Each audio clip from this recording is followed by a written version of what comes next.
वैसे वैसे पीछे का विषय भूलते जाते हैं। तो आप इतनी मेहनत क्यों क्यों करते हैं? गुरु ने कहा तुम्हारे प्रश्न का उत्तर बाद में देंगे, पहले काम कीजिए। कमरे में एक बाल्टी रखी हुई है, लोहे की बाल्टी, जिसमें कई वर्षों से चूना घोला जा रहा है। तो उस बाल्टी को लेकर के आओ।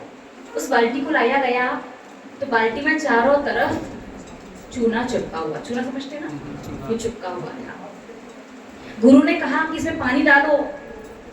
1 2 4 10 20 50 बाल्टी पानी डाला, और जैसे ही पानी डालते पूरा पानी बह जाता, क्योंकि लगातार चूना घोलने की वजह से उस बाल्टी में जगह जगह कई छेद हो गए थे।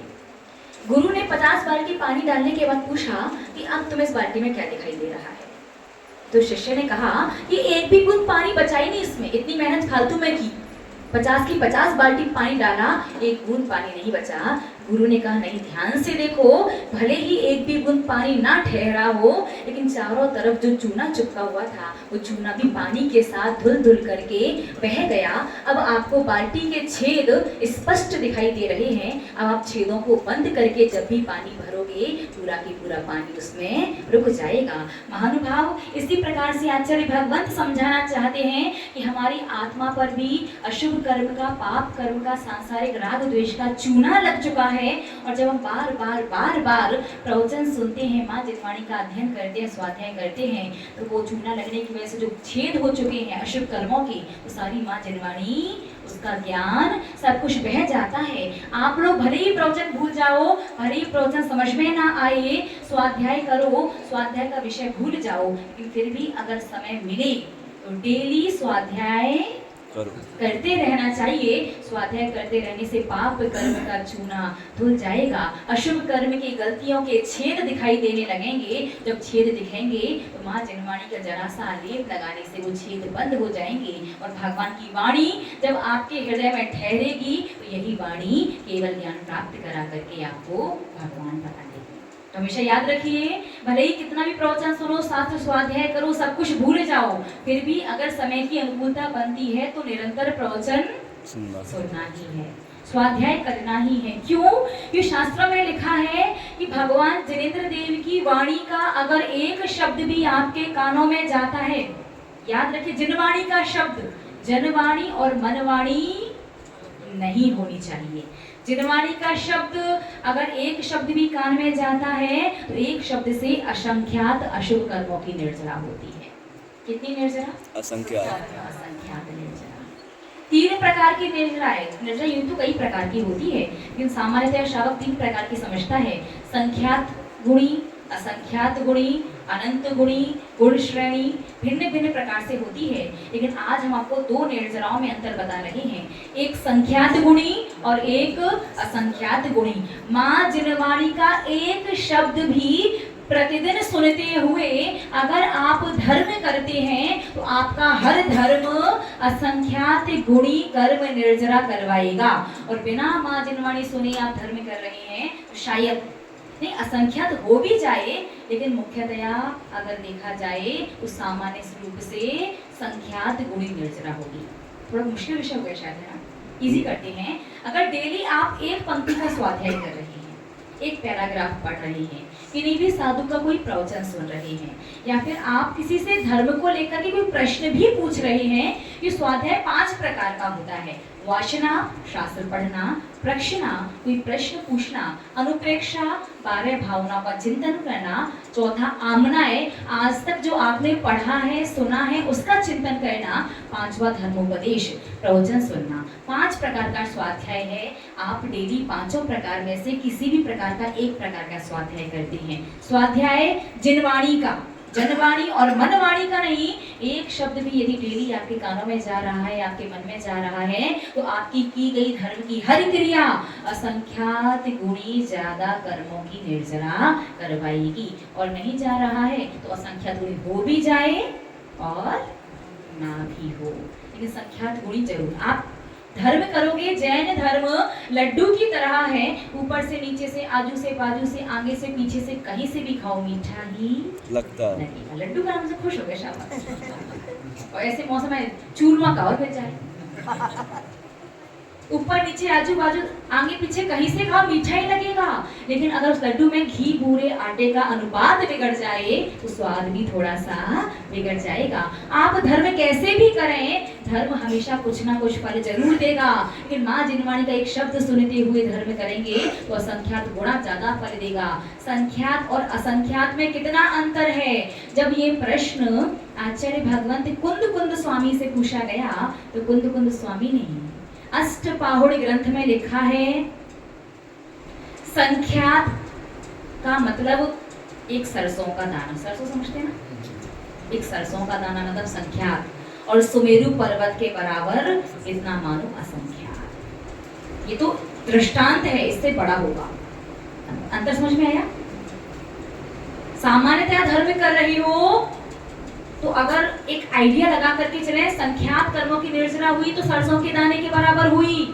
वही माँ जिनवाणी को स्वाध्याय करते हुए, धर्म सुनते हुए एक धर्म का प्रश्न आपने ये भी पूछ लिया कि उस मंदिर के मूलनायक भगवान कौन से हैं, उस समय किस साधु का चातुर्मास हुआ था, इस वर्ष कौन से साधु अपने नगर में आने वाले हैं, ये भी आपका स्वाध्याय हो गया। इतना करने मात्र से भी आपका दिन भर में जितना भी धर्म करोगे वो असंख्यात कर्मों की निर्जरा करवाएगा। असंख्यात कर्म का मतलब सुमेरु पर्वत, सुमेरु पर्वत कितना बड़ा, 1,40,000 योजन का, मोटा मोटी आपके हिसाब से आपकी लैंग्वेज में बताएं, जिसकी जड़ नरक को छू रही है और जिसकी चोटी में और प्रथम स्वर्ग, स्वधर्म स्वर्ग के प्रथम विमान ऋजु विमान में एक पतले बाल का अंतर, जिसकी चोटी में और प्रथम स्वर्ग में एक पतले बाल का अंतर है, और जिसकी जड़ नरक के प्रथम पटल को टच कर रही है। इतना बड़ा 1,40,000 योजन का सुमेरु पर्वत, इतने कर्मों की निर्जरा हो सकती है एक जिनवाणी का शब्द श्रवण करके, धर्म करने से। और सामान्यतया कर रहे हो तो इतनी निर्जरा हो भी जाए और ना भी हो, और नहीं होगी तो कितनी होगी, सरसों के दाने बराबर। अच्छा एक बात बताइए, यहाँ एक पिलर में कितने सरसों के दाने आ जाएंगे? असंख्यात, असंख्यात। आपके तो इतने में असंख्यात हो गए, बताओ। अरे ये तो गिनी लोगे। अब सोचो 1,40,000 योजन पूरा मध्य लोक आ गया आपका, इतना बड़ा सुमेरु पर्वत, उसमें कितने सरसों के दाने आएंगे? ये तो उसकी हाइट है, उसकी ये वाली चौड़ाई, बस कल्पना करते रहिए। सरसों का दाना, सुमेरु पर्वत, इतने कर्मों में डिफरेंस आ जाता है सिर्फ माँ जिनवाणी सुन करके, धर्म करने मात्र से। आप जिनवाणी सुनते हैं, प्रवचन सुनते हैं, उसे कितना फॉलो कर पाएंगे वो बात की बात है। फॉलो कर भी पाएंगे कि नहीं कर पाएंगे वो भी बात की बात है। कि डेली अगर आधा मिनट का समय भी निकालो, चाहे घर पर निकालो, चाहे मंदिर में निकालो, चाहे साधु संतों के पास जाकर के निकालो, आपका धर्म तुरंत इतना ज्यादा कन्वर्ट हो जाएगा। इसीलिए कहते हैं कि निगुणे का कल्याण नहीं होता, इसका निर्गुणे का। जिसके जीवन में कोई गुरु नहीं होता ना, उस व्यक्ति का 3 काल में कल्याण नहीं हो सकता। अरिहंत भगवान भी, जब तीर्थंकर भगवान गृहस्थ जीवन को त्याग करके मुनि दीक्षा लेते हैं तो वो भी अपने आप को किसको सौंपते हैं? सिद्धों को। सिद्धों को गुरु बनाते हैं, नमः सिद्धेभ्यः कह करके दीक्षा लेते हैं। बिना सिद्धों को गुरु बनाए उन्हें भी केवल ज्ञान नहीं होता। लेकिन हमें अभी सुनने में ऐसा आया कि कलकत्ता वालों के जीवन में कुछ लोगों को छोड़ दिया जाए। अच्छा हाथ खड़े कीजिए, कितने लोगों के जीवन में गुरु हैं? कितने? खरगोल भैया कहाँ गए? सुधीर भैया था, क्या नाम था उनका? वही नाम था शायद ना, जिन्होंने कहा था माता जी आपके प्रवचन में इतने सारे श्रावक श्राविकाएं आती हैं, एक बार सारे भैया बहन लोगों से हाथ खड़ा करवा लो, 4 लोगों के जीवन में गुरु नहीं है। ठीक है, समझ गए। उन्हें जाकर के फोटो खींच के बता दीजिएगा इतने लोगों के जीवन में गुरु है। देखिए, श्रद्धा भक्ति समर्पण सेवा, जो भी पिछीधारी आपके नगर में आ जाए, आप उनके पास पहुंच जाओ। श्रद्धा भक्ति समर्पण सेवा 3 कम 9 करोड़ की करना है। किसी की भी अवनय नहीं करना, अपमान नहीं करना, लेकिन अपने जीवन की बागडोर किसी एक को सौंपना है, जिनसे अपन जीवन पर्यंत मार्गदर्शन लेंगे, जिनका हर एक बात अपन को आज्ञा की तरह प्रमाण है, सिरोधार्य है, और जिन्हें एक बार जीवन सौंप दिया, जिनके समक्ष जाकर के हमें ये विकल्प ना हो कि मैं सही हूँ या गलत, मैं गलत हूँ, मेरे बारे में पता नहीं वो क्या सोचेंगे। नहीं, जैसा जो कोई पाप किया है, अपराध किया है, गलती की है, जिनके सामने जाकर के बालक की तरह निश्चल भावों से आप अपनी गलती की आलोचना कर सको, जिनके सामने आपको लाग लपेट करने की, फाउंडेशन बनाने की पहले भूमिका बनाओ, फिर बात को रखो, वो क्या है ना, वो ऐसी परिस्थिति हो गई थी तो नियम टूटा था, किसी प्रकार की लाग लपेट करने की भूमिका बनाने की आवश्यकता ना पड़े, जिनके सामने अपनी छवि का कोई विकल्प ना हो कि हमसे इतना बड़ा अपराध हो गया, वो हमें पापी ना समझे, वो कुछ और ना समझे, जिन पर ये विश्वास हो कि मैं जैसा भी कैसा भी हूँ,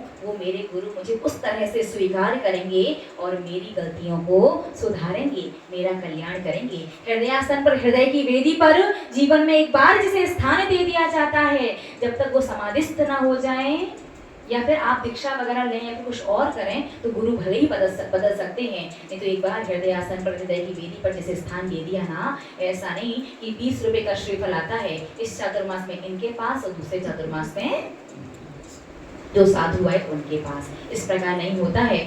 गुरु बनाने का सबसे बड़ा फायदा हम आपको बता दें, पहला फायदा तो होता है कि जब आप किसी को गुरु के रूप में स्वीकार करते हैं, गुरु के रूप में आप मुनिराज को भी गुरु बना सकते हैं और आरिका माता जी को भी गुरु बना सकते हैं। एक गृहस्थ श्रावक की, यहाँ तक कि छुल्लक महाराज जी तक की, छुल्लिका माता जी और आरिका माता की गुरु तो होती ही हैं, छुल्लक महाराज जी तक की गुरु आरिका माता जी हो सकती हैं।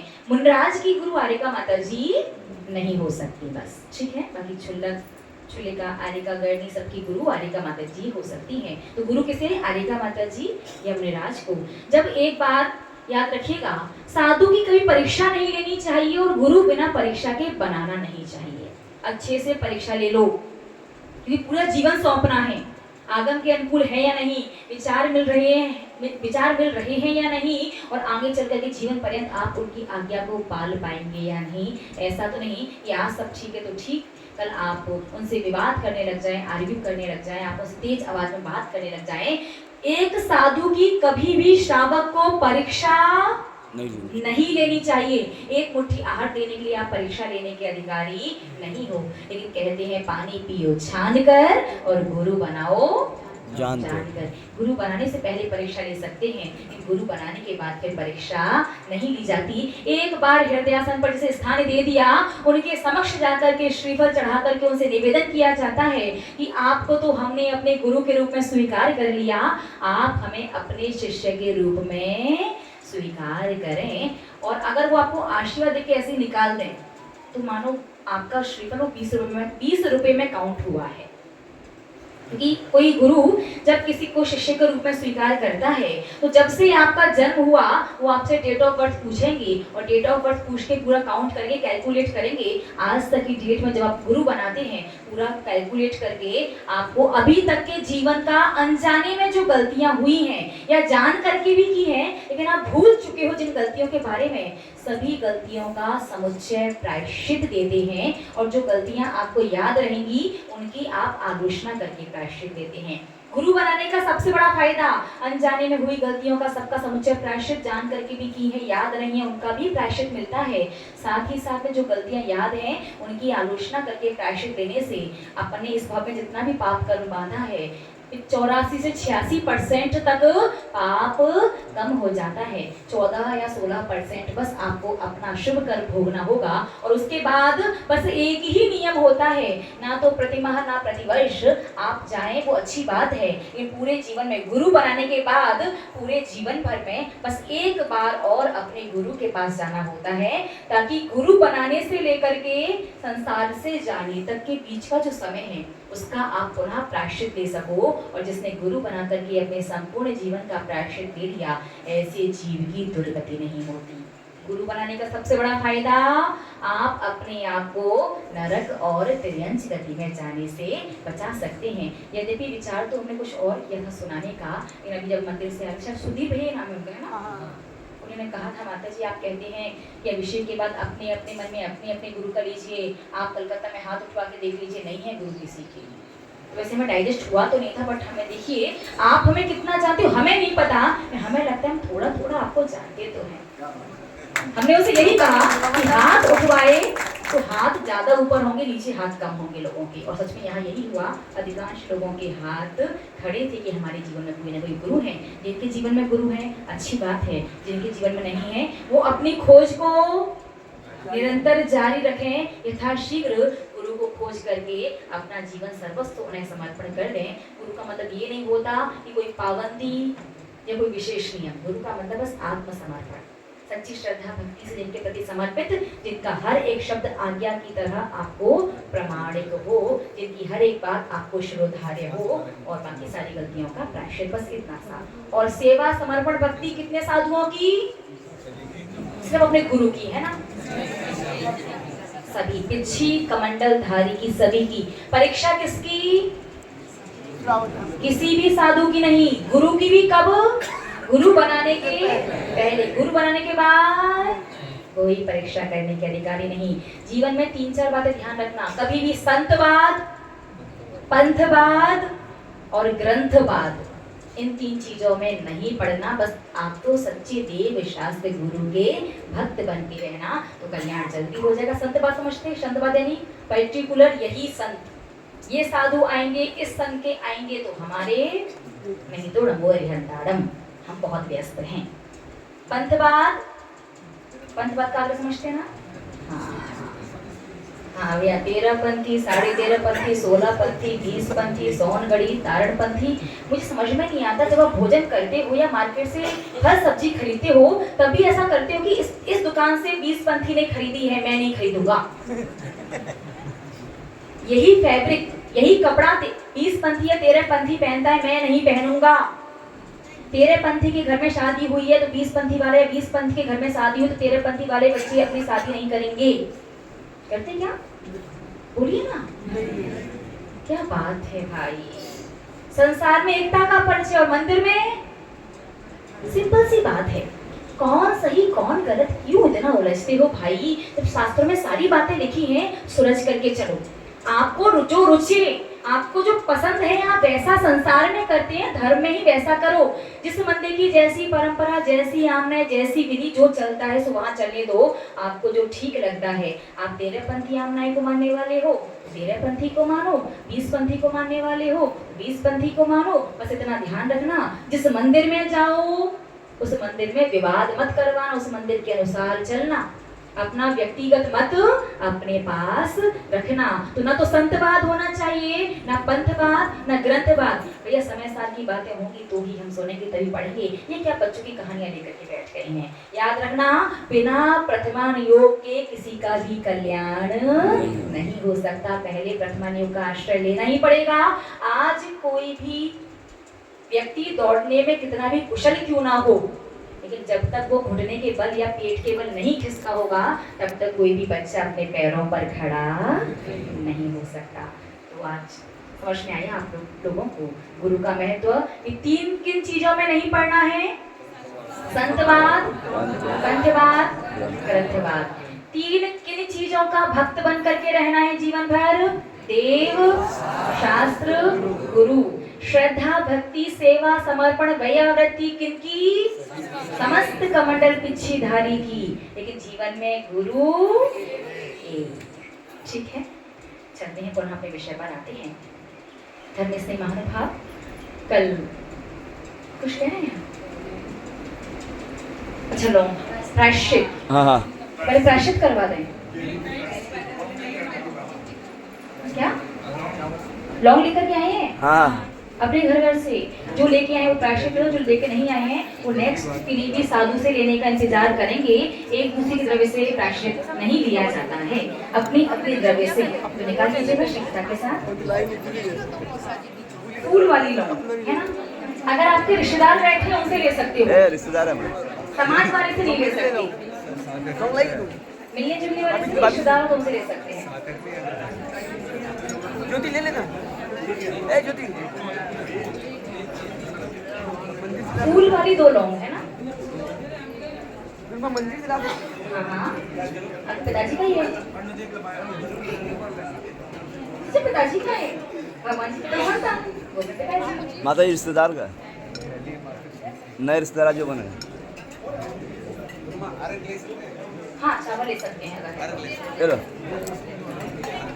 लेकिन अपने रिश्तेदारी में ही, समाज का नहीं। परिवारी जन, परिवारी जन या रिश्तेदार हो गया सभी का? सब तैयार? चलिए महानुभाव, एक बात ध्यान सुनिए। अरे भूल गए यार। कल से अपन अपने विषय को धर्म से शुरुआत करेंगे, क्योंकि आज तक धर्म को लेकर के बहुत सारी परिभाषाएं सुन रखी हैं। वस्तु सहावो धम्मो, वस्तु का स्वभाव धर्म है। चारित्रम खलु धम्मो,